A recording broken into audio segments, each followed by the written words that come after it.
किशोर नाम का एक गरीब किसान सूरजपुर गांव में अपनी पत्नी शोभा और 2 बच्चों के साथ रहता था। किशोर गांव के जमींदार चौधरी चरण सिंह की जमीन पर फसल उगाने का काम करता है, जिसके उसे पैसे मिलते थे। सुनिए जी, राशन खत्म हो गया है, शाम को आते हुए ले आना। शोभा, बारिशों के कारण फसल भी सही से उग नहीं रही, खराब हो रही है।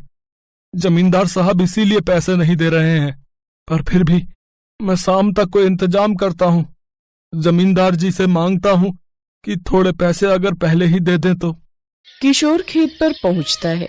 फसल काफी अच्छी उग रही थी, जिसे देख किशोर बेहद खुश हो रहा होता है कि तभी जमींदार चौधरी चरण सिंह वहां आ जाता है।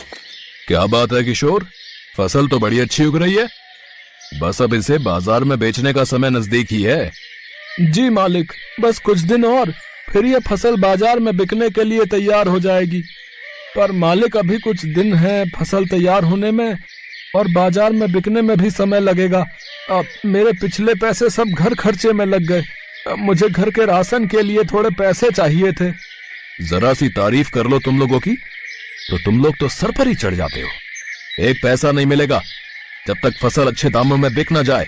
जमींदार फसल बेचने से पहले 1 रुपया भी किशोर को देने के लिए मना कर देता है। किशोर घर आ जाता है। अगले कुछ दिनों तक किशोर को घर में खर्चे की बड़ी परेशानी होती है। किशोर तो बस इसी उम्मीद पर था कि जमींदार की फसल बिकेगी तो उसे उसके काम के पैसे दे देगा, पर मॉनसून की शुरुआत में ही मूसलाधार बारिश का कहर पूरे सूरजपुर गांव पर आ गया। लगातार 1 हफ्ते तक बारिश नहीं रुकी, जिस कारण जमींदार की सारी फसल खराब हो गई।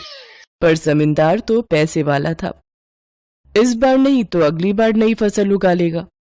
पर उसने फसल खराब होने का सारा गुस्सा गरीब किसान किशोर पर निकाल दिया। कौन से पैसे हैं? कोई पैसे तुझे नहीं दूंगा। देख नहीं रहा, सारी फसल खराब हो गई है। मेरा भी तो पैसा लगा था। अब जब फसल नहीं तो काहे के पैसे? चल जा यहां से, तुझे कोई पैसा नहीं मिलेगा। बताओ जरा, एक तो यहां नुकसान हो गया, ऊपर से अपने पैसे मांग रहा है। चल भाग यहां से। पर मालिक, मैंने काम तो किया था ना, मेरी तो पूरी मेहनत लगी है। मैंने फसल की देखभाल अच्छे से की थी। इसमें मेरी क्या गलती है जब बारिश का कहर फसल पर आ गया? अरे बारिश वक्त से पहले आ गई, मैं तो फसल काटने ही वाला था। मेरे साथ साथ और भी लोगों की फसल खराब हुई है। ऐसा ना करो मालिक, मेरा तो घर इसी काम से चलता है। ऐसे नहीं मानेगा, तुझे अभी अपने नौकरों से कहकर हवेली से बाहर फेंकवाता हूँ। जमींदार के आदमी किशोर को धक्के देकर हवेली से बाहर फेंक देते हैं। किशोर बहुत रोता है। उस रात वो घर भी नहीं जाता, वहीं जमींदार के खेत के पास बैठा हुआ मूसलाधार बारिश में रोता रहता है।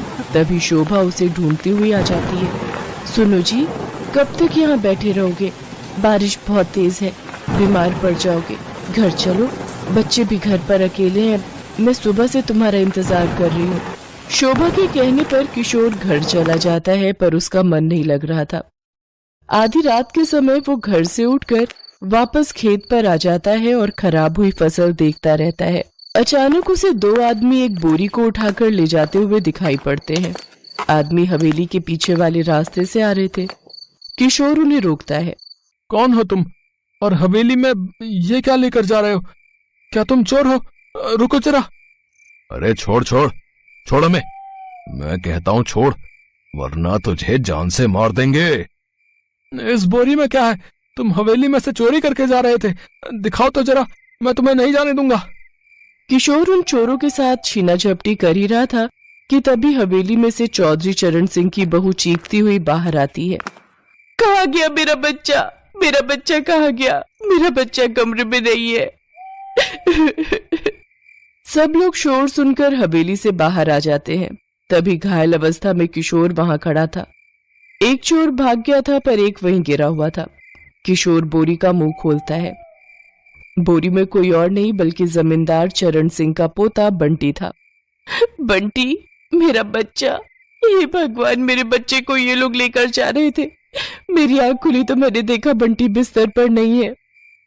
मालिक, बड़ी मुश्किल से इसे रोक पाया हूँ। इसका एक और साथी भी है जो भाग गया। ये पीछे के रास्ते से इस बोरी में बंटी को ले जा रहे थे। वो तो मैं यहाँ पर था तो इन्हें पकड़ लिया। तुम मेरे पोते का अपहरण करके ले जा रहे थे। बताओ तुम कौन हो, मैं अभी पुलिस को बुलाता हूँ। हमने सुना था कि तुम्हारे पास बहुत पैसा है। हम इस गांव में चोरी करने के लिए आए थे, तो सबसे ज्यादा अमीर तुम ही हो, इसलिए हमने तुम्हारे पोते को उठा लिया, अब ताकि हम तुमसे इसके अपहरण के बदले पैसे ले सकें। पर इस आदमी ने हमें पकड़ लिया, मेरा साथी भाग गया है। चौधरी चरण सिंह के सामने सारी सच्चाई आ जाती है। उसे अपने ऊपर बहुत पछतावा होता है कि वो जिस गरीब किशोर के पैसे मार रहा था, आज उसी ने उसके घर के चिराग को बचा लिया। चौधरी के बहू बेटा और पत्नी भी किशोर को धन्यवाद कहते हैं। चौधरी चरण सिंह किशोर से माफी मांगता है और उसकी मेहनत के पैसे उसे देता है। किशोर को अपनी मेहनत के पैसे मिल जाते हैं और वो खुशी खुशी घर लौटता है। अगली फसल तैयार करने के लिए जमींदार किशोर को एडवांस में ही पैसे दे देता है। उसने एक गरीब किसान की मजबूरी को समझा और उस दिन से अपने व्यवहार को बदला।